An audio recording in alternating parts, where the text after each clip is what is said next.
Yo guys, what's going on? Lucky Cheese 7 is back again to give you guys another fairy tale discussion video.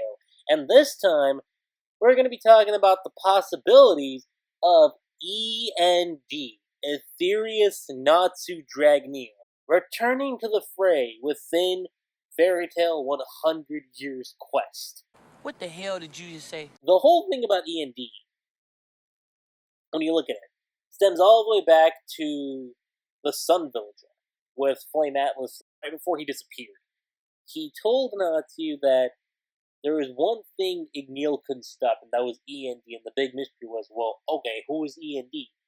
Come to the fight against Gray and Silver. Silver tells Gray that I was on the hunt for E.N.D, and E.N.D had fire. The big speculation and theory at the time that E.N.D was related to Natsu in some way, shape, or form, right? And then come to the very end of the Tartaros Arc, we find out from Zareth that who's going to come to stop me, Natsu? Or should I say, Etherious Natsu Dragneel? Essentially confirming that Natsu this entire time has been E.N.D. And we had like these small little hints to Gray, showcasing, yo, your buddy, your pal Natsu Dragneel, he's actually one of the demons from the Book of Zareth. He is Etherious Natsu Dragneel, and this was like around the same time when we come to find out that the tumor with the Natsu was actually something else, and that led to the awakening of E.N.D. E.N.D being confronted by Gray. When you look at this from like the aspect of shonen, usually it's like the other way around. Usually the best friend / rival who goes to the dark side. But in Fairy Tail's case, like Hero took the very opposite approach, which I thought was so fascinating. Natsu's the one who, was our protagonist, and he's the one that's needed to be saved. And it's Gray who confronts him about it. And it was so good. Problem that a lot of people felt about the fight between Natsu and Gray. A lot of it was kind of like off screen. Like there was never really a full-on like chapter or two chapters just dedicated to Gray versus E.N.D. And that's what kind of let a lot of people down. Like, really? Like, that's it? Say what? When you look at, like, say, the build-up to E.N.D.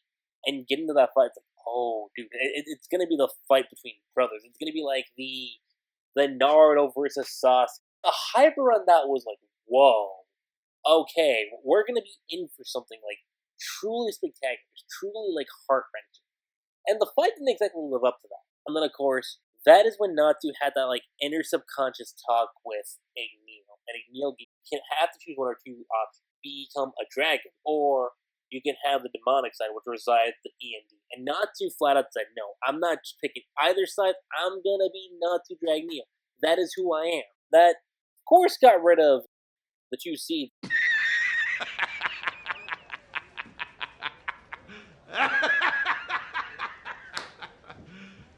You serious? But by all accounts, you would think, just because of that alone, E.N.D's gone, right?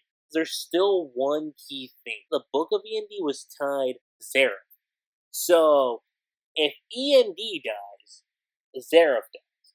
Now, obviously there was a big backfire on it, because Lucy stepped in, and this was a great moment for Lucy. I love this moment, where Lucy steps in and says, okay, in order to save Natsu, how about mess with the book and have it to where Natsu is linked to me. So if anything happens to me, then Natsu essentially dies too. Like, if Natsu dies, I die. You would assume hasn't really shown any signs of being E.N.D. Up until the Water Dragon got him, okay?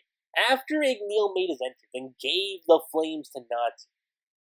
Initially, like, Natsu, like, super powered, do whatever he can to take down, like, Mercphobia. And then Natsu just snaps. He snaps within an instant, loses all sense of control. The key thing about that scene is that it's not just that Natsu lost all his sense of control. If you look at his hands, he has the claws. The same claws he had when he was E.N.D. That's it. That explains everything. That still very much showcased that Natsu still has that side of E.N.D. It's just suppressed. Even though, dude, that was only when Ignia just gave him the flames. And right now, currently, within 100 Years Quest, that's where we are right now. We're at the point where Natsu confronts Ignia at his palace, fire and flame, and the new Black Wizard just popped up. Yo, I'm here. You need me in order to perform this new Dragon King festival. And plus, this current arc we're in for 100 Years Quest is gonna be a serious arc. What was the last serious arc we had in Fairy Tail? That was Tartaros, right? And Tartaros was just a monster in and of itself. And if Hero says this is going to be a very serious arc, the last tease we got at the end of Tartaros was a confirmation. Natsu being E.N.D. Etherious Natsu Dragneel. Again, the claws are a big indication of that too. So if you want to take that into account, there's a huge, and I mean a huge possible chance that within this arc, we could see a return of E.N.D. in some way, shape, or form. If I want to play a percentage game, I'll say 70. There's a 70... No, scratch that. 77% chance. See what I did there? 77% chance that we get the return of E.N.D. in some way, shape, or form. Now, given that we've had that appearance in 100 Years Quest, right? This is going to be, in my opinion, where Lucy kind of steps back into the play. Very similarly to the Water Dragon arc. She's going to see Natsu in that form. She's going to try to prevent it. Or B, kind of similar to what happened in the original manga. Something happens to Lucy, and that's what caused Natsu to kind of snap. But the big trigger in all of this is going to be somehow, some way, will give Natsu the flames again, and because of those flames, that'll be kind of the trigger to reawakening E.N.D. in some way, shape, or form. If this does come into fruition, which I think it will, and I say that because if you look at the scenario of where we're in right now, this arc of Fairy Tail, with the Dragon King Festival, is kind of like Hero's way of saying, I know I could have done the Dragon King Festival a lot better in the original story. With that Dragon King Festival, again, one of the biggest key components, and I'm sure Hero recognized that there's a lot I could have done with Natsu in that state. And with him saying this is going to be a serious arc, the time is now. The time for E.N.D. showing up is now. There's a chance he might not even show up. But I just think, with everything we've been seeing in 100 Years Quest, all the little payoffs we've been getting from the original manga, the whole E.N.D. subplot of the original manga, I think, does need to come back into play. Kind of give it the send-off it deserves. Because I'm pretty sure a lot of people, including myself, felt like the way E.N.D. was handled in the final arc could have been so much better. And in my opinion, I think Hero can showcase the return of E.N.D. and really make up for it. I really do. That being said, you guys, that's pretty much all I gotta say when it comes to this discussion video on E.N.D. returning in 100 Years Quest. Let me know what you guys' thoughts on this video. Do you guys think it's possible we could see Natsu becoming E.N.D. again? And if so, tell me how. Why do you guys think that could be the case? And if you don't think he's going to return in 100 Years Quest, also tell me why. With that being said, you guys, that's pretty much it. I'm Lucky7.